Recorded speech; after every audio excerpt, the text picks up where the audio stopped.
Hello students, welcome back to my channel learn with Seema ma'am. তোমরা যারা ক্যালকাটা ইউনিভার্সিটির আন্ডারে বিএ ফার্স্ট, সেকেন্ড এবং থার্ড সেমিস্টারের ছাত্রছাত্রীরা আছো, আজকের ক্লাসটা তোমাদের সবার জন্য অত্যন্ত গুরুত্বপূর্ণ।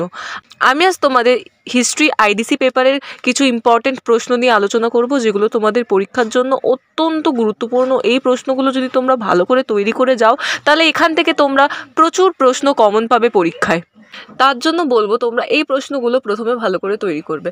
দেখো, এটা হচ্ছে পার্ট 2 ভিডিও। পার্ট 1 আমি কিন্তু আগেই তোমাদের পোস্ট করে দিয়েছি, আমার চ্যানেলে ভিজিট করলেই তোমরা দেখতে পাবে, এবং আমি এই ভিডিও ডেসক্রিপশনে অবশ্যই লিঙ্ক দিয়ে রাখবো, তোমরা সেখানে ক্লিক করেও সেই ভিডিওটা দেখে নিতে পারো। পার্ট 1 ভিডিওটা না দেখে এটা দেখলে কিন্তু কিছুই বুঝতে পারবে না।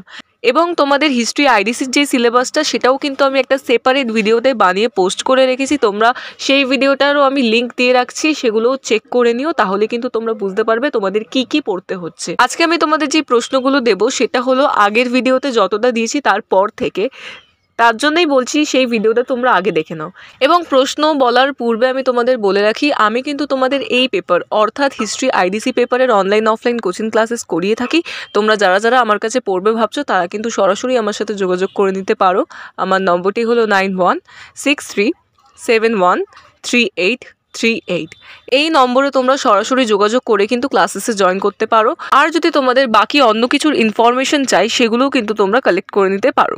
এবং তোমাদের যদি আরও অন্যান্য কোনো কোয়ারিজ থাকে, তোমরা সেগুলোরও ডিটেলস কিন্তু হোয়াটসঅ্যাপে মেসেজ আর কল করে জেনে নিতে পারো। চলে আসছি আজকের প্রশ্নে। দেখো, নাম্বার 11, 1947 সালের মাউন্ট ব্যাটেনের পরিকল্পনা কী ছিল? এটা কিন্তু ভীষণ একটা ইম্পর্টেন্ট প্রশ্ন। নাম্বার 12, শরণার্থী সমস্যা কাকে বলে? নাম্বার 13, দেখো, 1943-এর দুর্ভিক্ষ সম্পর্কে সংক্ষিপ্ত টিকা লেখো। এই প্রশ্নগুলো কিন্তু তোমরা ভালো করে তৈরি করবে, এবং ফাইনাল সাজেশনের জন্য অবশ্যই আমার চ্যানেলটিকে সাবস্ক্রাইব করে রাখো। সেই সাজেশনটার মধ্যে আমি কিছু মোস্ট ইম্পর্টেন্ট প্রশ্ন, যেগুলো একদম না পড়লে চলবে না, সেই প্রশ্নগুলো নিয়ে আলোচনা করব। কিন্তু আজকে যে আমি অল ওভার সাজেশনটা দিয়েছি, সেগুলো কিন্তু তোমাদের এই প্রশ্নগুলো ভালো করে তৈরি করতে হবে, তাহলে কিন্তু তোমরা 100% পরীক্ষায় কমন পেয়ে যাবে। তারপর দেখো, নাম্বার 14, ভারতীয় গণপরিষদের পটভূমি লেখো, বা এভাবে আসতে পারে, ভারতীয় সংসদীয় গণতন্ত্রের বিকাশে জওহরলাল নেহেরুর ভূমিকা মূল্যায়ন করো। নাম্বার 15, দেখো, 1947 থেকে 1964 সাল পর্যন্ত কাশ্মীর সমস্যার বিশেষ উল্লেখ সহ ভারত পাক সম্পর্কের চরিত্র আলোচনা করো। এই প্রশ্নগুলো দেখে অনেকেরই মনে হতে পারে যে এই প্রশ্নের উত্তর আমরা কোথা থেকে পাবো। তাদের জন্য আরও একবার বলে রাখি, আমি কিন্তু তোমাদের হিস্ট্রি আইডিসি পেপারের অনলাইন অফলাইন কোচিং ক্লাসেস করিয়ে থাকি। যাদের যাদের হিস্ট্রি রয়েছে অ্যাজ এ আইডিসি সাবজেক্ট, তারা কিন্তু সরাসরি আমার সাথে যোগাযোগ করে নিতে পারো। আমার নম্বরটি তোমরা স্ক্রিনে দেখতেই পাচ্ছ, 9163713838।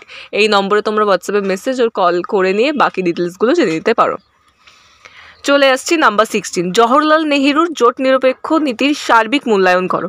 ভেরি ইম্পর্টেন্ট স্টার মার্ক প্রশ্ন, ভালো করে মুখস্থ করবে। জওহরলাল নেহেরুর জোট নিরপেক্ষ নীতির সার্বিক মূল্যায়ন।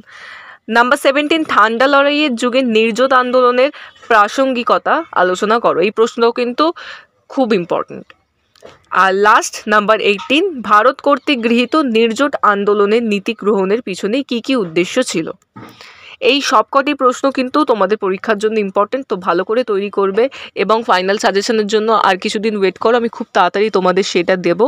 সমস্ত ভিডিও সবার আগে পাওয়ার জন্য অতি অবশ্যই আমার চ্যানেলটিকে সাবস্ক্রাইব করে রাখো, এবং ভিডিওটি ভালো লাগলে একটি লাইক করে দিও। Thank you so much.